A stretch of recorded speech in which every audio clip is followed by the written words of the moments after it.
Hello everyone.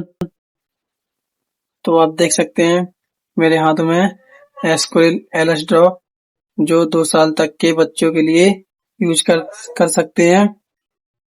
इसे हम सर्दी जुकाम खांसी के लिए यूज कर सकते हैं और ये 2 टाइम दे सकते हैं छोटे बच्चों को।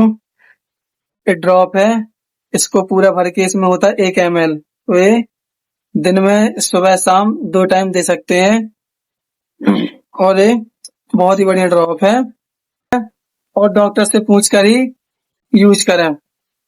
धन्यवाद। चैनल को सब्सक्राइब करना प्लीज।